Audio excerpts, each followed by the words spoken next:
Ya, dan untuk membahas mengenai kontroversi dakwah dari Gus Miftah, kami ajak Anda terhubung bersama dengan Kiai Haji Muhammad Nur Hayat atau biasa disapa dengan Gus Hayat, salah seorang pengurus pusat Komisi Dakwah MUI. Assalamualaikum, selamat siang Gus Hayat. Waalaikumsalam warahmatullahi wabarakatuh. Selamat siang, salam sejahtera untuk kita semuanya.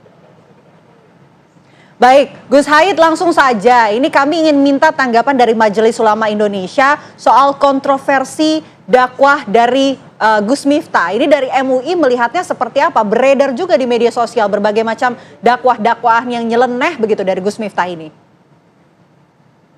Baik, pertama kami dari Majelis Ulama Indonesia sudah diwakili oleh Ketua Majelis Ulama Indonesia Kiai Haji Khalil Nafis sudah menyampaikan nasihat kepada Gus Miftah, baik melalui statement beliau di sosial media maupun yang sudah dikutip. Dan harapan besar kami dari MUI tentu akan ada perubahan yang signifikan ke depannya, tidak hanya untuk Gus Miftah tetapi semua komponen bangsa yang berperan dalam dunia dakwah. Jadi apa yang dialami Gus Miftah ini sebenarnya hanya menjadi pelajaran buat kita semuanya. Kalau untuk Gus Miftah sendiri saya kira clear dari awal, beliau langsung merespon cepat dan kemudian beliau juga meminta maaf kepada Pak Son Haji, serta beliau bahkan bagian dari pertanggungjawaban beliau sebagai seorang tokoh, beliau menyatakan mengundurkan diri sebagai utusan khusus. Jadi Gus Miftah sudah mengambil hikmah dan mengambil ibroh dari peristiwa itu, serta beliau sesuai dengan pernyataan-pernyataannya dan saya mencoba mengkonfirmasi langsung melalui WhatsApp dengan beliau, beliau sangat mengambil pelajaran besar terhadap peristiwa ini, serta beliau ingin lebih fokus lagi untuk khidmah kepada umat, kepada bangsa dengan dakwah-dakwahnya yang tentunya jauh akan lebih baik lagi ke depan insya Allah. Yang pasti satu hal, para pemirsa TV One yang saya hormati, memang sosok Gus Miftah ini dari awal ketika berdakwah memilih jalur-jalur dakwah yang berbeda dengan umumnya dai. Jadi Gus Miftah memilih dakwah di daerah-daerah atau lokasi-lokasi yang tidak semua dai itu mampu untuk menembus ke area-area dakwah itu.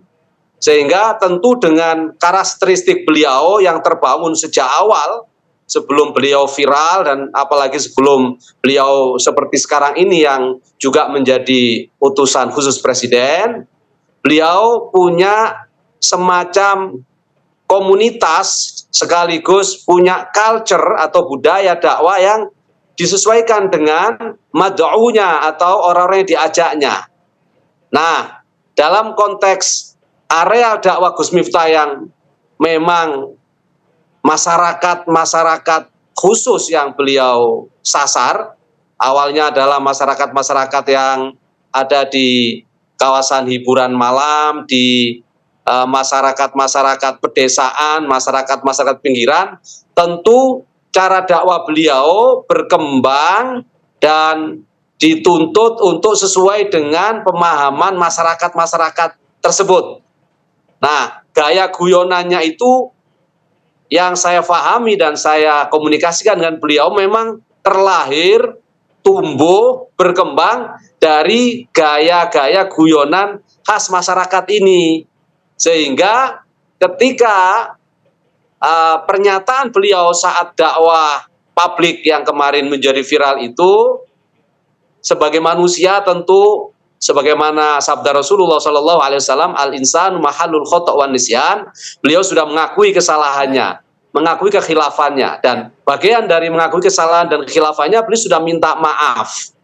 Maka kami berharap setelah semua komponen masyarakat, baik itu MUI, kemudian PBNU juga sudah memberi nasihat kepada beliau, sekarang saatnya kita mengambil introspeksi atau bermuhasabah. Gus Miftah sudah muhasabah, kita semua bermuhasabah, dan kita kasih doa pada Gus Miftah semoga ikhtiar untuk introspeksi dan muhasabahnya bisa mendapatkan pertolongan Allah, hidayah dari Allah, dan senantiasa nanti bisa terus membimbing umat. Karena satu hal yang harus diingat, Gus Miftah sampai detik ini juga punya follower, punya pengikut, punya muhibbin yang sangat banyak. Tentu jangan sampai hanya karena satu kesalahan, dua kesalahan yang mungkin karena tidak disengaja atau slip of tongues, sabkul lisan dalam bahasa Arab, akhirnya peran-peran beliau yang sudah sedemikian banyak di sektor-sektor yang sangat beragam, dan peran-peran beliau yang sudah merambah tidak hanya di dunia dakwah, tapi juga beberapa kali beliau sudah menjadi wasilah turunnya hidayah Allah dengan beberapa saudara kita menjadi mu'alaf, itu tiba-tiba hilang gara-gara kesalahan ini. Kita harus fair dalam konteks ini. Kesalahan Gus Miftah sudah diakui dan kita move on ke depan. Ya, jangan hanya melihat salahnya orang, tapi kita coba apresiasi dakwah-dakwah yang sudah beliau lakukan dan menjadi jalannya wasilah hidayah Allah Subhanahu wa taala. Ya. Baik, Gus Said.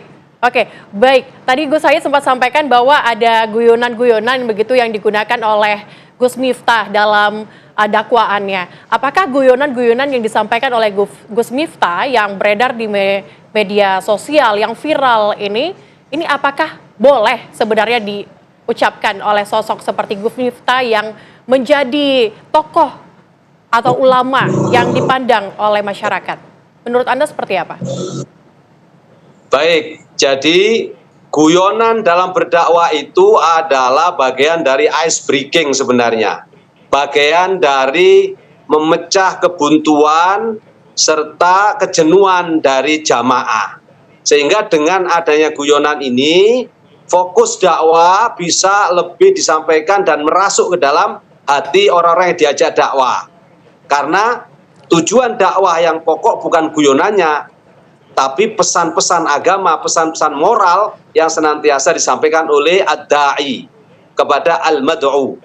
Nah, ketika guyonan-guyonan yang biasa dalam tradisi pengajian akbar di kalangan Nahdlatul Ulama itu menjadi sebuah ciri khas tersendiri kalau tidak sampai pada melecehkan orang lain, menghina orang lain, dan memberikan efek negatif. Nah, dalam konteks pengajian yang selama ini ada di masyarakat, guyonan itu biasa saja ketika masih dalam koridor yang wajar saja. Guyonannya guyonan maton bahasa Jawanya, guyonan yang punya relevansi dan punya korelasi dengan pesan-pesan dakwahnya. Tapi ketika guyonannya sudah keluar dari pesan-pesan dakwah, tentu ini menjadi introspeksi bagi kita semua. Gus Miftah sudah menyadari betul ada guyon-guyonan yang menjadi ciri khas beliau yang saya kira jangan sampai hilang. Biarkan saja menjadi guyonan, tapi jangan cross border. Jangan sampai melebihi batas yang bernilai dianggap oleh orang lain, oleh masyarakat luas sebagai penghinaan. Gus Miftah sudah menyadari itu betul. Dan beliau juga berkeinginan, sudahlah kita selesaikan ini baik-baik. Beliau juga introspeksi, kita berharap masyarakat juga memahami kultur budaya dari lingkungan dakwah Gus Miftah yang memang lingkungan keras sebenarnya. Sehingga guyonannya kadang agak keras. Nah, cuman di beberapa masyarakat tertentu ini disalahpahami. Nah, walaupun kita memang sangat tidak mentoleransi dan tidak memperbolehkan serta tidak mengexcuse terhadap apapun yang melanggar ketentuan-ketentuan dalam kaitan dengan adab dan perilaku berdakwah. Tapi kita sudah paham bahwa dakwah yang dilakukan oleh beliau ini harus dilihat dalam konteks tumbuh kembangnya pesan serta lingkungan dakwah beliau yang memang dari masyarakat-masyarakat yang tidak cukup hanya didekati dengan pendekatan dakwah konvensional atau dakwah yang monoton, yang hanya menyampaikan pesan Tuhan tanpa ada selingan dialog atau ada selingan guyonan atau ada selingan-selingan yang lain. Itulah yang saya kira akan menjadi cara pandang kita terhadap fenomena dan kejadian viralnya kasus slip tong atau salah ucap dari Gus Miftah itu. Dan yang paling penting, para pemirsa TV One yang dimuliakan Allah, yang paling penting kita melihat kesungguh-sungguhan beliau sudah meminta maaf, bahkan datang langsung ke rumahnya Pak Son Haji, serta komitmen beliau yang sudah mengatakan akan mengumrohkan Pak Son Haji dan keluarganya sudah dilakukan. Saya lihat tadi Pak Son Haji sudah ada di Mekah bersama keluarganya. Ini bagian dari penyesalan atau merasa salahnya Gus Miftah atas ketidaksengajaan yang beliau lakukan ketika dakwah itu, lalu beliau buktikan. Setidaknya ini adalah goodwill atau niat baik dari beliau untuk bersama-sama berikhtiar memperbaiki diri.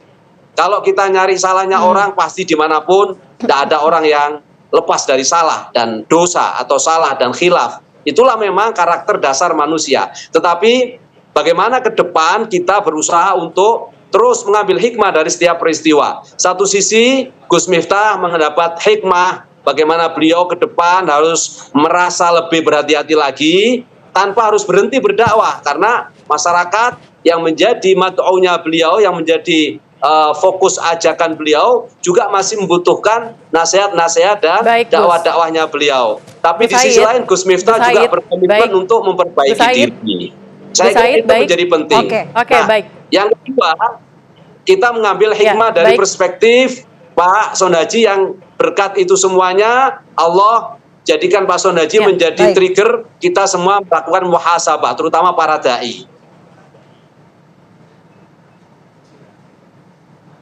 Ya. Oke, baik. Terima kasih banyak Gus Haid atas waktunya di Apa Kabar Indonesia Siang. Ini kita harus bisa mengambil hikmahnya habis peristiwa ini. Tapi mungkin yang perlu dilakukan MUI adalah terus mengingatkan begitu para pendakwa di luar sana untuk tahu batasannya dalam menyampaikan dakwah begitu kepada masyarakat. Terima kasih Gus Haid atas waktunya di Apa Kabar Indonesia Siang. Semoga sehat selalu. Assalamualaikum warahmatullahi wabarakatuh. Bagian dari ini adalah ada upaya untuk sertifikasi ke depan. Dan ini sudah Gus Haid, disampaikan terima kasih. Oleh Menteri Agama juga. Rencananya ke depan akan upaya sertifikasi. MUI juga sudah menyuarakan itu. Tinggal nanti bersama-sama kita kawal, semoga dakwah di Indonesia semakin semakin baik dan membawa maslahat untuk umat dan bangsa. Baik, itu yang akan dilakukan dan juga dinantikan. Terima kasih banyak Gus Haid. Mohon maaf waktunya terbatas, kita tidak punya waktu banyak. Terima kasih atas waktunya di Apa Kabar Indonesia Siang. Assalamualaikum warahmatullahi wabarakatuh.